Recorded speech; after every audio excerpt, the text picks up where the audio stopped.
It's one of those stories that just refuses to stay quiet. Every time it seems like the dust might settle, another interview, another comment, another clip surfaces, and suddenly the entire conversation starts all over again.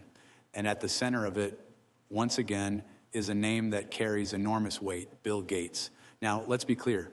Bill Gates is not just another public figure. He's one of the most recognized names in the world, the co-founder of Microsoft, a billionaire philanthropist, a man who, for decades, has been associated with innovation, global health, and education.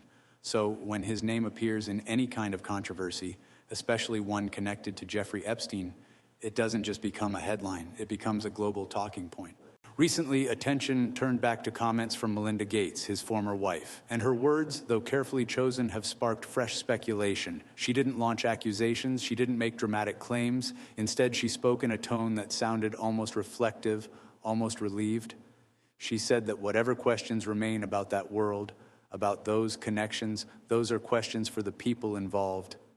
For even my ex-husband, she added, not for her. And then came the line that really stuck with people. She said she was so happy to be away from all the muck that was there. Now, think about that phrase for a moment, all the muck. It's not a legal statement, it's not an accusation, it's not a courtroom testimony, but it's a phrase loaded with emotion. It paints an image of something messy, something unpleasant, something she wanted distance from, and that's where the speculation begins. Because when someone leaves a marriage after decades together, especially one that seems so stable from the outside, people want explanations, they want reasons. And when one of those reasons might be a controversial association, especially with someone like Jeffrey Epstein, the public interest skyrockets. But then we have Bill Gates' side of the story. In a recent interview, he addressed the issue directly. He said, quite plainly, that his interactions with Epstein were limited to dinners. He insisted he never went to the island. He said he never met any women. And he emphasized that while the association itself was a mistake, it had nothing to do with the kind of behavior people are imagining. That's a very strong denial. Not vague, not carefully worded, very direct. And yet, despite those denials, the conversation continues. And part of the reason is the nature of the Epstein case itself. It's a story that has already shattered trust. It involved powerful people, secretive meetings, and a web of allegations that spanned continents. So whenever a new name surfaces or an old name resurfaces, the public reaction is almost automatic. Suspicion fills the gaps where certainty is missing. Then came another claim, one that sounds more like something from a tabloid than a court document. The allegation that Gates contracted a sexually transmitted disease from a Russian woman linked to Epstein. That story has circulated widely, but here's the important detail. It reportedly comes from a note Epstein wrote to himself. Not a letter, not an email, not a sworn statement, just a note. And that distinction matters, because a note to oneself isn't proof of anything. It could be a reminder, a thought, a strategy, or, as some have suggested, something written with the intention of blackmail. In Epstein's world, leverage was everything. Information was currency. And if he believed he could use a rumor or an accusation to pressure someone, he might very well write it down. But once something like that becomes public, the damage can already be done. Because in the court of public opinion, details often get blurred. Allegations start to sound like facts. Notes start to feel like evidence. And before long, the conversation shifts from, is this true, to, why would someone write that? And that's the position Gates now finds himself in. He says the association was a mistake. He says he never went to the island. He says he never met any women connected to Epstein.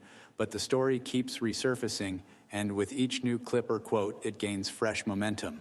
Meanwhile, Melinda's comments add another layer. Not a direct accusation, but a sense of distance, a sense of relief, a suggestion that the environment around those associations was something she wanted to escape.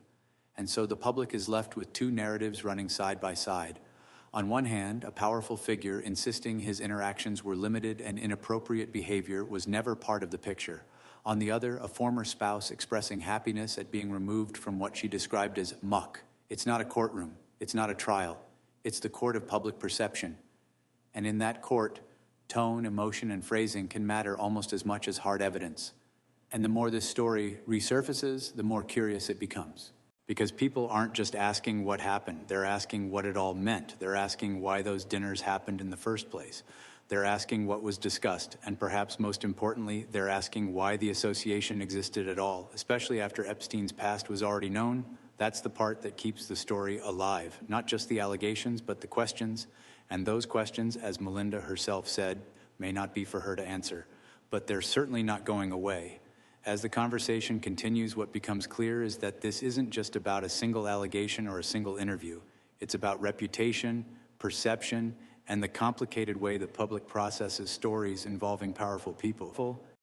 When someone like Bill Gates is mentioned in the same breath as Jeffrey Epstein, even in passing, it immediately changes the tone of the discussion. It doesn't matter how brief the association was. It doesn't matter whether the meetings were just dinners, as he insists. The mere connection is enough to trigger suspicion in the minds of many, and that's because the Epstein case has become symbolic. It represents secrecy, power, influence, and the idea that certain individuals operated in circles most people could never access. So whenever another prominent name appears in that orbit, the reaction is almost instinctive. People want to know more. Bill Gates has tried to address the issue head on. In interviews, he has acknowledged that meeting Epstein was a mistake. That alone is an unusual admission from someone in his position. Many public figures would simply deny everything and refuse to elaborate, but Gates has chosen a different approach, admitting poor judgment while denying any wrongdoing. He says the meetings were about philanthropy, about global health initiatives, about funding ideas. In his version of events, Epstein was presented as someone who could connect him with wealthy individuals interested in charitable projects. And at the time, Gates says he was looking for those kinds of opportunities, but hindsight changes everything. Once Epstein's crimes became widely known, any association with him began to look suspicious. Even innocent interactions suddenly felt uncomfortable under the spotlight. And that's the reality Gates has been dealing with ever since. Still, it's not just about what Gates says, it's about how others interpret the situation. Melinda Gates's comments have had a powerful impact, not because she accused him of anything, but because of the emotional weight behind her words. When she said she was happy to be away from the muck, it created an image that people couldn't easily ignore. Some interpret that as a subtle reference to the Epstein connection. Others believe it could refer to a wider set of issues in their marriage. After all, long-term relationships rarely end because of a single factor. There are usually layers of problems, tensions, and disagreements that build over time. But in the public conversation, nuance often disappears. Instead, the narrative becomes simplified. Epstein, Gates, divorce. And once those three elements are linked together, even loosely, they create a storyline that's hard to shake. Then there's the allegation about the supposed STD. As mentioned earlier, it comes from a note Epstein wrote to himself. And that detail is crucial because in a legal sense, a private note isn't proof. It's not testimony. It's not corroborated evidence. It's simply a piece of writing that raises questions. And in Epstein's world, those kinds of notes may have been tools, ways to remind himself of potential leverage over powerful individuals. Some reports suggest he used information or even rumors to maintain influence. If someone believed he had compromising details about them, that alone could create pressure. It's a classic tactic in the world of blackmail. So when people hear about a note like that, the question becomes, was it a record of something real, or was it a calculated move in a much larger strategy? Unfortunately, once a story like that reaches the public, it takes on a life of its own, even if it's unverified. Even if it comes from a single source, the headline spreads faster than the context. And for someone like Gates, whose reputation has been built over decades, that kind of association can be deeply damaging, regardless of whether the claims are true.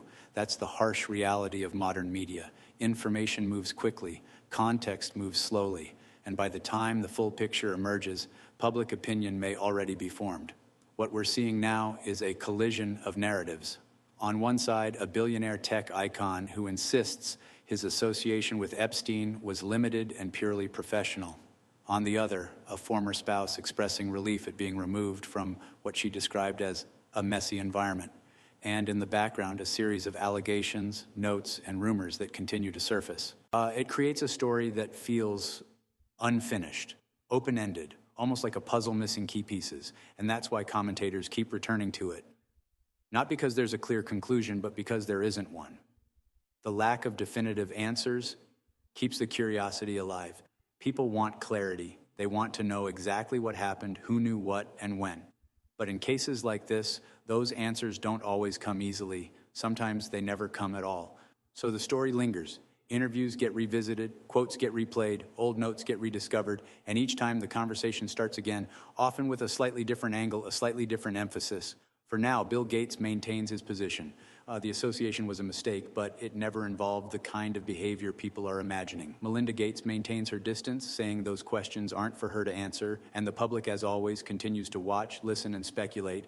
Because in stories involving power, secrecy, and unanswered questions, curiosity rarely fades. It only grows.